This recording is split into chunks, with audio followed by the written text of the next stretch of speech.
Assalamualaikum warahmatullahi wabarakatuh. Perkenalkan, nama saya Nur Solihin dari Sistem Informasi B, angkatan 2020. Di sini saya akan bahas tentang cloud computing dan sistem teknologi informasi NIM 2009-11-6039. Berikut materinya.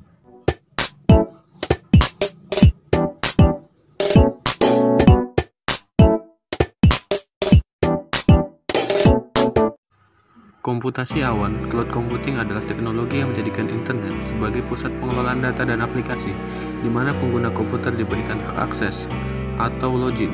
Secara konsep, definisi cloud computing berarti menyimpan dan mengakses data dan program melalui internet dari lokasi berbeda atau menggunakan komputer dari hard drive komputer kita. Syarat utama dalam konsep cloud computing adalah kehadiran internet untuk mengakses data. Community cloud digunakan biasanya untuk penggunaan bagi komunitas, institusi, atau organisasi. Contoh perusahaan yang menggunakan cloud computing adalah perusahaan bisnis yang mempunyai tujuan bersama pada masing-masing perusahaan.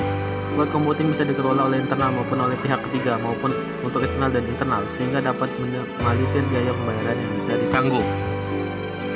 Private cloud adalah penggunaan dari teknologi cloud. Ini hanya digunakan oleh satu organisasi atau perusahaan saja secara private. Penggunaan private cloud ini banyak digunakan buat interaksi bisnis yang sumber daya cloud-nya bisa diatur dan dioperasikan hanya oleh organisasi atau perusahaan yang sama. Private cloud ini berarti sumber daya cloud-nya digunakan bagi satu organisasi tertentu saja.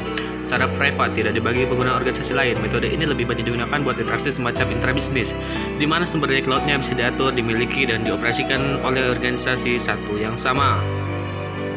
Public cloud computing merupakan layanan yang menggunakan model publik, sehingga siapa saja dapat mengakses layanan ini. Teknologi ini tidak memerlukan biaya dan gratis, namun jika berbayar dengan harga tertentu. Contoh layanan public cloud computing adalah cloud computing ini banyak yang tidak berbayar, alias gratis, namun juga ada yang berbayar dengan harga tertentu.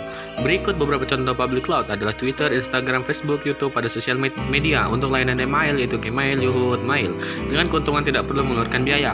Public cloud juga memiliki kelemahan, yaitu kelemahan data, sehingga kita perlu memilih provider dan hosting yang terpercaya untuk menjaga keamanan data.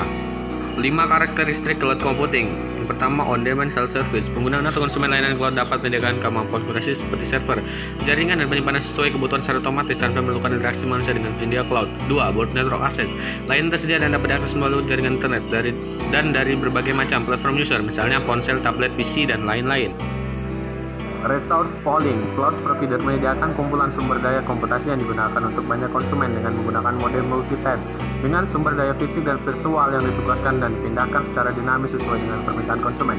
Keempat, rapid elastic. Memiliki kemampuan untuk menyediakan dan menghentikan sumber daya secara elastis atau fleksibel, baik secara horizontal maupun vertikal sesuai dengan permintaan. Measured service. Sistem cloud secara otomatis mengontrol dan mengoptimalkan penggunaan sumber daya dengan memanfaatkan kemampuan pengukuran pada beberapa tingkat. Abstraksi yang sesuai dengan layanan jenis atau dengan jenis layanan. Penggunaan sumber daya bisa dipantau, dikendalikan, dan dilaporkan, memberikan transparansi bagi penyedia dan konsumen layanan yang digunakan. Jenis model layanan cloud. 1. Software as a Service (SaaS) merupakan layanan yang disediakan oleh cloud provider kepada konsumennya berupa aplikasi yang berjalan di atas infrastruktur cloud. Pada jenis ini, konsumen tidak memiliki tanggung jawab dan kontrol terhadap infrastruktur yang ada pada cloud seperti server, jaringan, sistem operasi, dan lain-lain. Contoh dari SaaS ini adalah Gmail, Google Hangouts, dan Google Apps yang lainnya. 2. Platform as a Service (PaaS). Pada jenis layanan ini, cloud provider menyediakan layanan berupa lingkungan untuk testing dan development aplikasi. Infrastruktur cloud telah diatur untuk menjadi tanggung jawab bagi cloud provider, sehingga konsumen bisa lebih fokus dalam mengembangkan aplikasinya. Contoh dari PaaS adalah Google Apps dan Engines.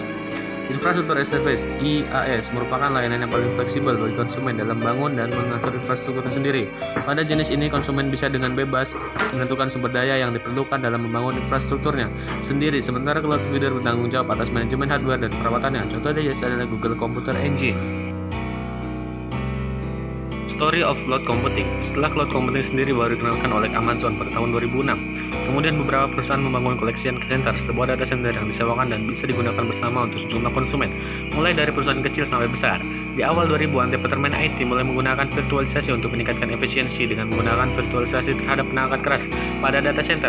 Perusahaan dapat menggunakan sumber daya yang mereka miliki secara lebih efisien dan meningkatkan kinerja pada perangkat yang dimiliki. AWS. Di tahun 2006, Amazon meluncurkan Amazon Web Service, sebuah platform yang digunakan untuk mengoperasikan perangkat-perangkat yang mereka miliki. Platform ini disewakan dan bisa digunakan oleh publik setelah sebelumnya hanya digunakan secara internal. Center. Jika menggunakan Google Cloud Platform, data dan informasi kita akan disimpan di data center milik Google. Data center yang sama juga menjalankan aplikasi-aplikasi milik Google seperti Google Search, YouTube, Google Drive, dan lain-lain. Data center Google ini tersebar di lebih dari 50 zona alias zones di seluruh dunia. Zone merupakan sebuah development area untuk sumber daya Google Cloud Platform. Zone berada di dalam sebuah region. Zone biasanya divisualisasikan sebagai sebuah data center yang menyimpan sumber daya kita. Meskipun sebuah zona belum tentu berwujud sebuah bangunan fisik. Untuk membangun aplikasi yang punya ketersediaan tinggi dan tahan terhadap error, maka kita perlu untuk menyimpan aplikasi kita di beberapa zone. Ini untuk menghindari kegagalan yang tidak terduga. Region adalah sebuah area geografis yang terdiri dari beberapa zone. Zone yang berada di region yang sama memiliki koneksi yang cepat dengan latensi jaringan di bawah 1 ms. Kita bisa memanfaatkan region untuk menghindari aplikasi kita untuk penggunaan yang berada di belahan dunia yang lain. Selain itu, dengan menambahkan aplikasi kita di beberapa region, ketersediaan aplikasi kita akan bertambah.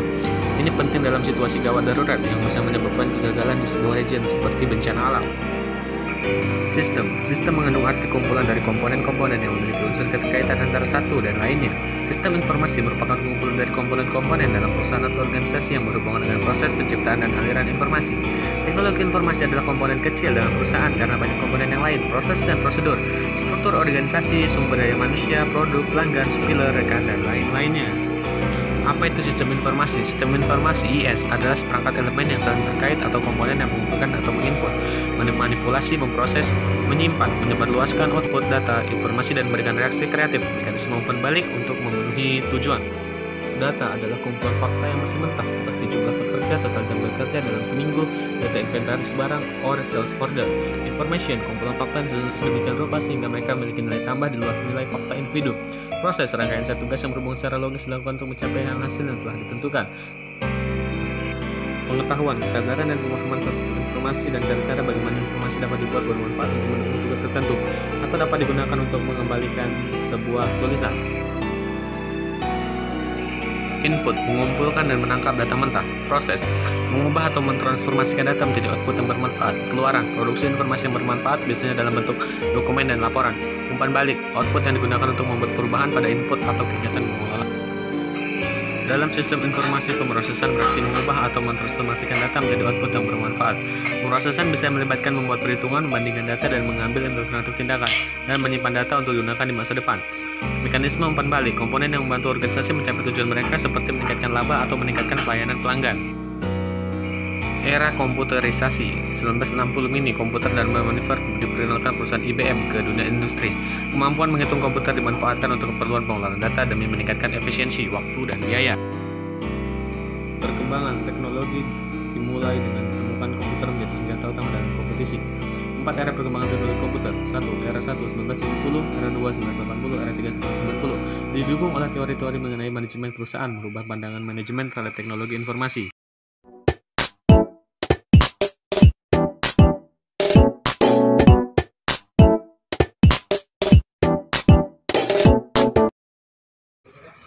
Mungkin itu yang bisa saya sampaikan, kurang dan lebihnya mohon maaf. Akhir kata, wabillahi taufiq wal hidayah. Wassalamualaikum warahmatullahi wabarakatuh.